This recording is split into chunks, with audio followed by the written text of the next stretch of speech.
ang sa akin nagmamahal, tutupad sa aking aral, ama't ako'y mananahan.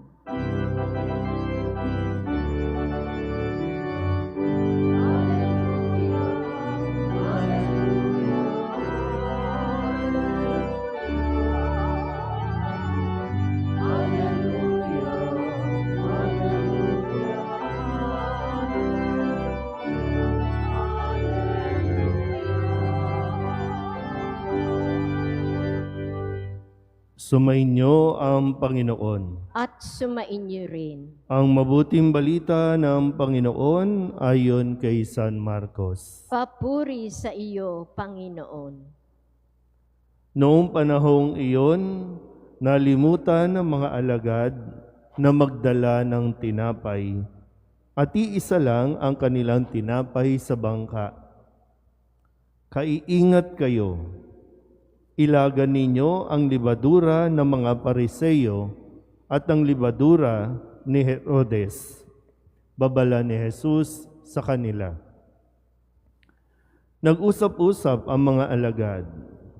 Wala kasi tayong dalang tinapay, kaya niya sinabi iyon. Alam ito ni Jesus, kaya't sila'y tinanong niya, bakit ninyo pinag-uusapan na kayo'y walang dalang tinapay?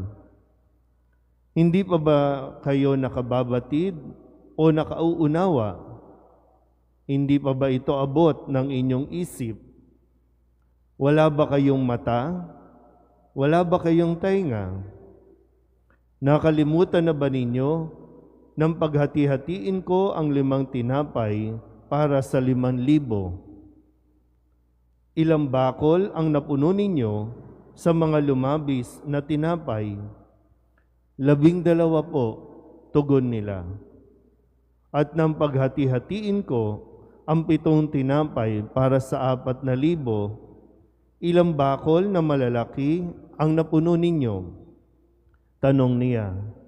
7 bakol po, tugon nila. At hindi pa ninyo naunawaan? Wika niya.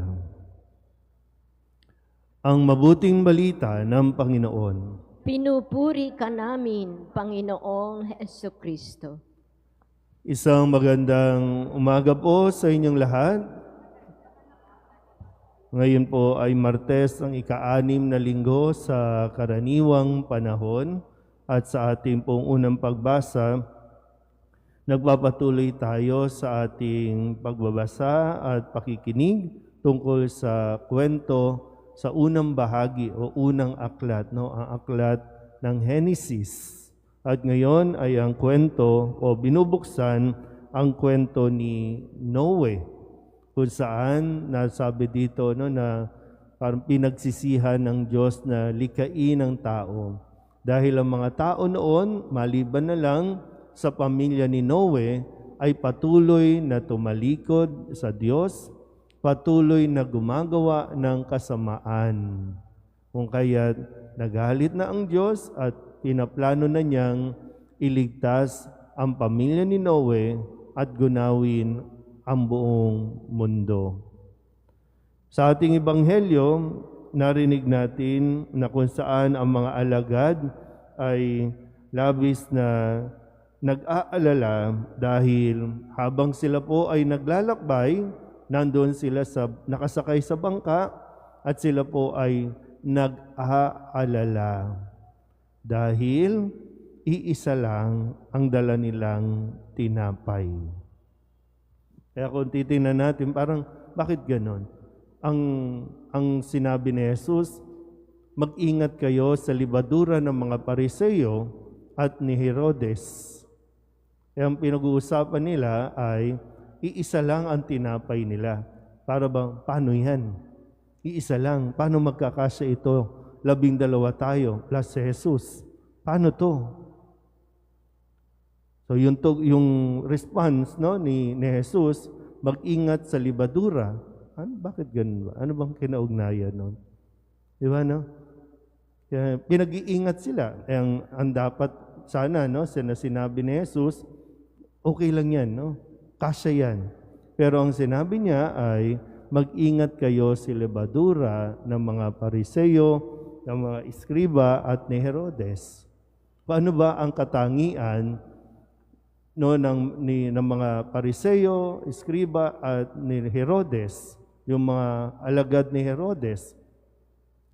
Bagamat sila ay mga naglilingkod sa templo, naglilingkod para sa kautusan ng Diyos, pero sila mismo ang unang-unang hindi sumusunod sa Diyos.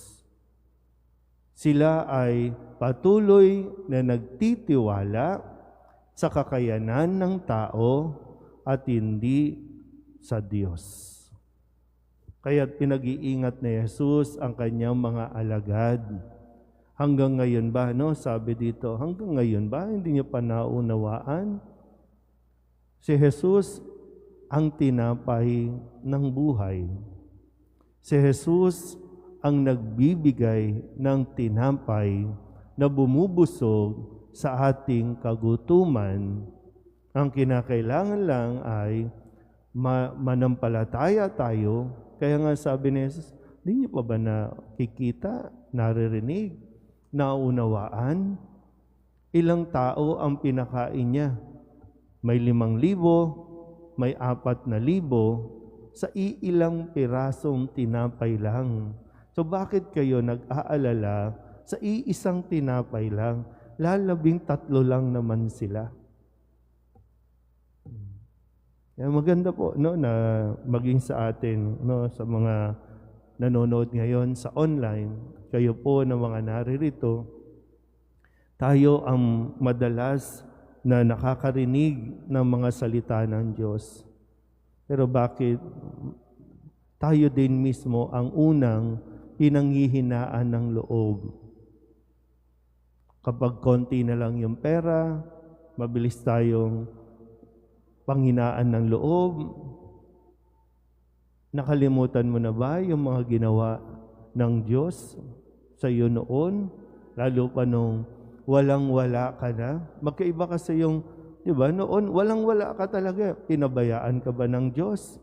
Ngayon, mayroon ka naman. Hindi ka na walang-wala.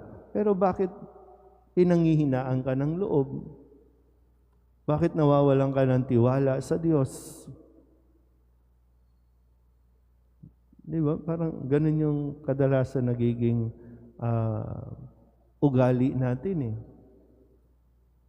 Lagi natin nakakalimutan umasa sa Diyos. At kapag nawawalan tayo ng tiwala sa Diyos, kanino tayo kumakapit? Sa mga tao. Kaya nga madalas, ngayon, panahon ng eleksyon, nasaan ang mga tao? Yun, nakadikit kung saan mayroong kampanya, nandoon. Kasi umaasa sila na makakatanggap sila ng ayuda. Pag sa simbahan, walang ayuda. Pero hindi nga kasi natin nakikita o tinitingnan, pinakikinggan na higit pa sa ayuda ang ibinibigay ng Diyos. Hindi tayo walang-wala. Mayroon tayo. At kung ano man yung meron tayo, lagyan natin ng tiwala sa Diyos, sapat yan. O kaya naman, higit pa sa sapat na kakailanganin natin. Amen.